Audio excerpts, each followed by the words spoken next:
gets a house that relates to those people specifically. It's unique to them. It's unique to how they feel about that landscape.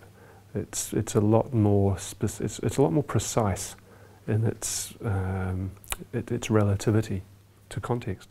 Within cities, yes, there's a lot of context and you have to work with that. However, those contexts are adapting once a house is finished. So we're really thinking about what are the amenities beyond the immediate buildings within a city urban context, and knowing that houses are going to get pulled down and new ones are going to go up, but we want to make sure that the sun is always getting into the right parts of the house, that the view corridors where they are can be maintained as much as possible, that materials are going to last, that the building itself will be a timeless idea, a timeless sculpture within that landscape, and therefore won't be one of the houses that's pulled down.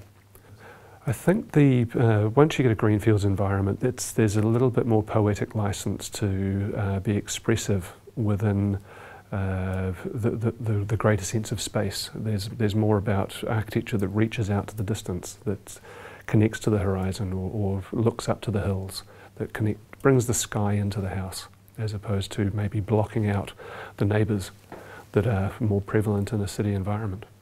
There's a matter of getting a feel for a neighbourhood, because you have to relate to that context in a heritage zone. You can't ignore it. It's not about dropping a glass box in amongst a whole lot of weatherboard villas. You're just not going to get away with it. So the goal to get a contemporary house in is to look at how you can blend into that environment and find the commonalities with the neighbours, and a big part of that is landscaping. There's so much you can do to create a green environment that you hide the house behind. The other one is looking at the textural character of the buildings around, and if you can introduce that texture, even if it's a different shape as an overall form, if the texture's there, and there's a proportion and a scale, they're the criteria that the council are looking to have met, as opposed to replicating the neighbours.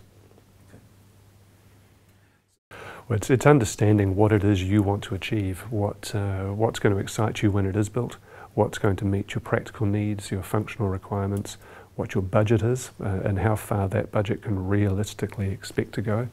And I think you end up writing a very long list when you look at all the aspects involved, and they're different lists. A budget list is a different thing to a poetic materiality list.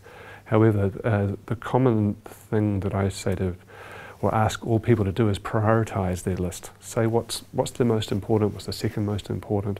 Go down the list and put everything you've thought of on the list in terms of top to bottom, because the money's going to run out somewhere, and it's good to know what's down low isn't dominating decisions when it's the things at the top of the list that have to be prioritised and have the design based around those needs, not something irrational that isn't that important once it's been recognised for where it should sit on the scale.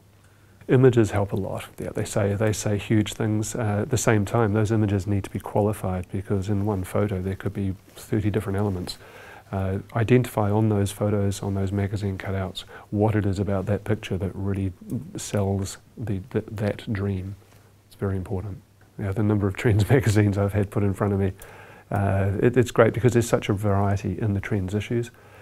It gives people a chance to consider what suits them, as opposed to what might be being pushed by other issues, other magazines, as a contemporary only ideal. There's a lot more flavour to pick from.